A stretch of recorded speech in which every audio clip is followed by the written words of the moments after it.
નમસ્કાર મિત્રો, હું છું પ્રોફેસર શ્રેયસ કરણ ચારણ. આપણું YouTube channel hello history by professor ચારણમાંથી આપ સર્વેનું સ્વાગત છે. આજે આપણું પેપર છે ઐતિહાસિક પદ્ધતિને મૂળ તત્વો. એનો જે ટોપિક છે ઇતિહાસના વિવિધ પ્રકારો. માનવ સભ્યતા જ્યારથી સ્ટાર્ટ થઈ ત્યાર સુધી માનવનો ઇતિહાસ લખવામાં આવ્યો છે અને આદિમ અવસ્થા જે જંગલી અવસ્થામાં માનવ હતો ત્યાં સુધી લઈ અને આજનો જે વૈજ્ઞાનિક યુગ છે, ભૌતિક યુગ છે, 21મી સદીનો જે યુગ છે, એમ ત્યાં સુધીની માનવની યાત્રાનો ઇતિહાસ અલગ અલગ સમયે લખવામાં આવ્યો છે. તો આપણે કહી શકીએ કે ઇતિહાસ લેખનના જે પ્રકારો છે આ બે તરીકેના છે. યાદ રાખજો, ઇતિહાસ લેખનના બે પ્રકારો છે. એક છે પ્રમાણિક પ્રકારો અને બીજા છે અર્વાચીન પ્રકારો. પ્રમાણિક પ્રકારોમાં જે તથ્ય હોય એમની સ્પેશિયલ કેન્દ્ર બિંદુમાં રાખીને એમની શોધ કરી છે અને અર્વાચીન જે આધુનિક તરીકેથી લખાઈ ગયા એમાં દરેક મૂલ્યનો ઇતિહાસ કેવી રીતે લખાઈ શકાય, વિવિધ તથ્યોનો એમાં પણ ઉલ્લેખ છે. તો સૌથી પહેલાં આપણે ચર્ચા કરીએ પ્રમાણિક પ્રકારના ઇતિહાસ જે છે એમાં. એના 3 પ્રકાર છે. પહેલો પ્રકાર છે વર્ણનાત્મક ઇતિહાસ એટલે કે નરેટિવ હિસ્ટ્રી. નરેટિવ હિસ્ટ્રીના જે પ્રણેતા છે આ છે ગ્રીક ઇતિહાસકાર હેરોડોટસ. 5મી સદીમાં ઈસા પૂર્વ જે ઇતિહાસ લખ્યો છે હેરોડોટસને ફાધર ઓફ હિસ્ટ્રી તરીકે ઓળખાય છે અને એની પુસ્તક જે હતી ધ હિસ્ટોરિકા, એમાં હેરોડોટસ જે છે આ લખ્યો છે કે પ્રાચીન તરીકેનો આ સૌથી પ્રાચીન પ્રકાર છે ઇતિહાસનો. અને એમાં હેરોડોટસ કહ્યું છે કે જે ઇતિહાસ લખાણમાં મુખ્ય મુદ્દાઓ આપણે પાસે હોય છે વર્ણનાત્મક ઇતિહાસમાં, આ દંતકથાઓ હોય કે આપણે લોકકથાઓ હોય, રહસ્ય કથાઓ હોય, રસકથાઓ હોય, ટચકા હોય અને અથવા કહાવતો હોય, એનો બધાનો ઉલ્લેખ આ વર્ણનાત્મક ઇતિહાસમાં આવે છે. બીજો આપણે ઇતિહાસનો જે લખવાનો પ્રકાર છે આ છે બોધાત્મક ઇતિહાસ એટલે કે ડિટેક્ટિવ ઓફ પ્રેગ્મેટિક હિસ્ટ્રી.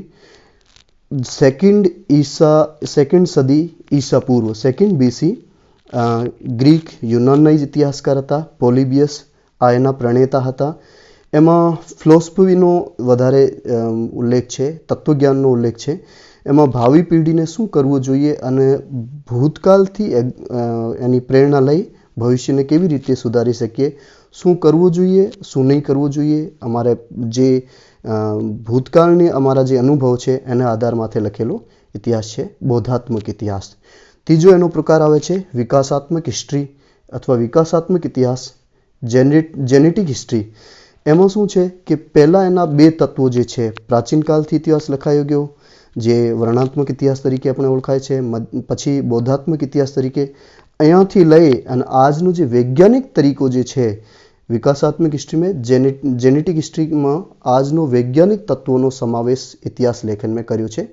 તો આ ત્રણ પ્રકારના પ્રાચીન પ્રમાણિક જે પ્રકારો છે ઇતિહાસ લખવાના, પ્રમાણિક પ્રકારોના 3 ભાગ છે. પહેલો ભાગ વર્ણનાત્મક હિસ્ટ્રી, બીજો ભાગ બોધાત્મક હિસ્ટ્રી અને ત્રીજો ભાગ વિકાસાત્મક હિસ્ટ્રી. તો આ ત્રણેય તમે લખી શકો. હવે બીજો આવે છે અર્વાચીન પ્રકારો. 21મી સદીમાં જ્યારે ઇતિહાસ લખવાનો ટ્રેન્ડ ચેન્જ થયો, એમાં નવીન રીતે ઇતિહાસ લખવાનો સ્ટાર્ટ થયો. તો આ અર્વાચીન સમયમાં અર્વાચીન પ્રકારોમાં જે ઇતિહાસના પ્રકાર જે છે આ કયા કયા છે? તો સૌથી પહેલાં એમાં આવે છે રાજકીય ઇતિહાસ એટલે કે પોલિટિકલ હિસ્ટ્રી.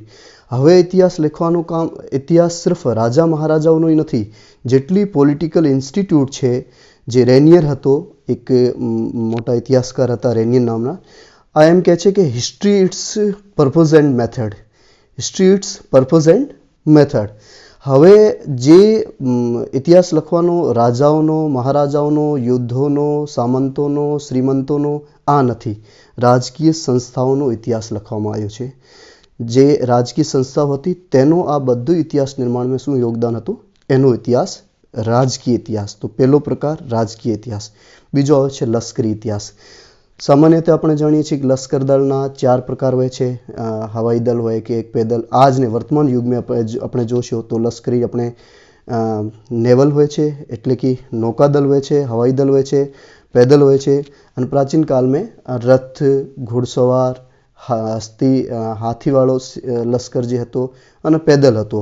પણ એના સાથે સાથે એના એક એવો પાર્ટ જે છે જેનો ઇતિહાસમાં આ લશ્કરી અભિયાનોમાં સૌથી મહત્વપૂર્ણ રોલ છે, એનો ઇતિહાસ લખાયો નથી. પણ 21મી સદીમાં જે નવો ટ્રેન્ડ આવ્યો એમાં એના સાથે સાથે જે લશ્કરી દળનો જાસૂસી વિભાગ હતો, ટેકનિશિયન વિભાગ હતો, એન્જિનિયરિંગ વિભાગ હતો, વહીવટી વિભાગ હતો, આ બધાનો ઇતિહાસ લશ્કરી ઇતિહાસમાં લખવામાં આવ્યો છે.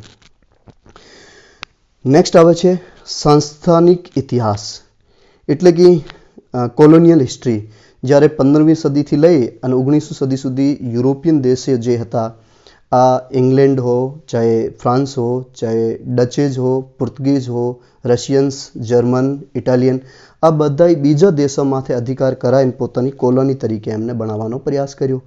તમે જો આફ્રિકાનો એક ટેબલમાંથી મેપમાંથી બાંટી કરી લીધો, ડિવાઈડ કરી લીધું, તો ભારતમાંથી ઘણા વર્ષો સુધી કોલોનિયલ શાસન રહ્યો, બ્રિટિશનો આપણે કોલોની રહ્યા હતા.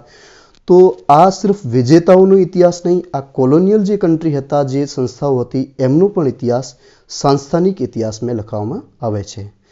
નેક્સ્ટ આપણે આવે છે બંધારણીય ઇતિહાસ, એટલે કે કોઈ પણ સંસ્થા હો, કોઈ પણ કન્ટ્રી હો, કોઈ પણ જે સમૂહ હોય એમનો એક બંધારણ હોય છે. બંધારણીય ઇતિહાસ એક તરીકેનો રાજકીય ઇતિહાસ જ હોય છે, પણ એનો એક વ્યવસ્થિત બંધારણ તરીકે બંધારણ હોય અને બંધારણનો ઇતિહાસ લખાવે, આ બંધારણીય ઇતિહાસમાં આવે છે.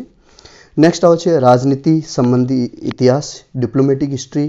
એક દેશો સાથે બીજે દેશના જે સંબંધો હોય છે, આ પ્રાચીન કાળથી લઈને આજ સુધી કાળમાં બહુ વધારે ઇમ્પોર્ટન્ટ રોલ પ્લે કરે છે. તમે જુઓ કે યુરોપનો જગલર તરીકે ઓટો વાન બિસ્માર્ક હતો, કેવી રીતે કૂટનીતિક તૈયાર કરાય અને જર્મનીને એક યુનિફાઈડ કર્યો.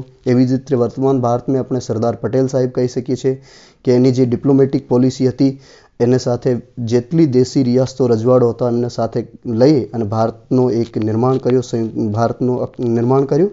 અને આજને જમાનામાં તમે જોશો તોય પણ આપણે આ ડિપ્લોમેટિક હિસ્ટ્રી બહુ જ કામ આવે છે. આજ એક દેશના બીજે દેશ સાથે જે ડિપ્લોમેટિક રિલેશન હોય છે, રાજનીતિક સંબંધ હોય છે, આ મહત્વપૂર્ણ ભૂમિકા નિભાવે છે. નેક્સ્ટ આવે છે આર્થિક ઇતિહાસ.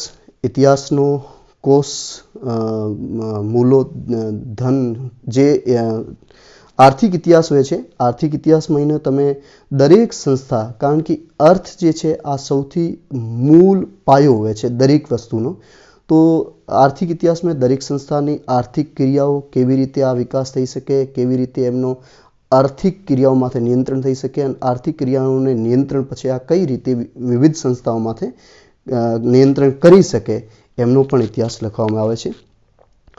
સોશિયલ હિસ્ટ્રી, સામાજિક ઇતિહાસ નેક્સ્ટ આવે છે. સામાજિક ઇતિહાસમાં સમાજના દરેક વર્ગ, પહેલાં સિર્ફ ઉચ્ચ વર્ગ, કુલીન વર્ગ અથવા પાદરી લોક હતા, ધર્માધિકારી લોકો હતા, રાજા મહારાજાઓ, શ્રીમંતો હતા, એમનો જ ઇતિહાસ લખવામાં આવતો. પણ હવે સમાજને દરેક વર્ગનો ઇતિહાસ જે છે એમાં સામાજિક ઇતિહાસમાં લખવામાં આવે છે. આ નવ ટ્રેન્ડ જે છે, આ નવજાગૃતિ પછી પુનર્જાગરણ પછી રિનેસાન્સ પછી આ ટ્રેન્ડમાં આવ્યો છે કે માનવ મૂલ્યોનું મહત્વ સ્વીકારી અને એક નયે સિરેથી નયે તરીકેથી ઇતિહાસ લખવામાં આવ્યો છે. આ છે સામાજિક ઇતિહાસ અથવા સોશિયલ હિસ્ટ્રી. નેક્સ્ટ આવે છે સાંસ્કૃતિક ઇતિહાસ, એટલે કે કલ્ચરલ હિસ્ટ્રી. દરેક સંસ્થાનો, દરેક કન્ટ્રીનો, દરેક સમાજનો, દરેક વ્યવસ્થાનો એક કલ્ચર હોય છે, એક સંસ્કૃતિ હોય છે. આ સંસ્કૃતિ એક સંસ્થાથી બીજી સંસ્થા સાથે એક સંબંધ જોડાયેલા રહે, એને માટે એમનો ઇતિહાસ જે હોય આ નવી રીતે લખવામાં આવ્યો છે. આ છે આપણે સાંસ્કૃતિક ઇતિહાસ. નેક્સ્ટ આવે છે આપણે ધાર્મિક ઇતિહાસ. દરેક ધર્મની અચ્છાઈ, બુરાઈ, જે તે એના ગુણ હોય, પક્ષ હોય, આસ્પેક્ટ્સ હોય, એનો પ્રભાવ હોય. અમુક સમયમાં અમુક ધાર્મિક રીતિ રિવાજો છે હતા જે આ સારા હતા, અમુક સમયમાં એમનું કોઈ ઉપયોગિતા નથી રહી તો પણ બદલી શક્યા. અમુક ધર્મ આજ સુધી ટ્રેડિશનલ છે, અમુક ધર્મમાં સુધારાઓ છે, સુધારવાદી પ્રવૃત્તિના ધર્મ છે. તો આ ધર્મના દરેક પહેલુંનો ઇતિહાસમાં વૈજ્ઞાનિક મેથડથી લખવામાં આવ્યો છે. તો આ ધાર્મિક ઇતિહાસમાં લખાણ બન્યો છે. તો તમે કહી શકો અર્વાચીન પ્રકાર જે ઇતિહાસના છે, હું પાછા તમને બતાવી દઉં, 9 તરીકેના છે.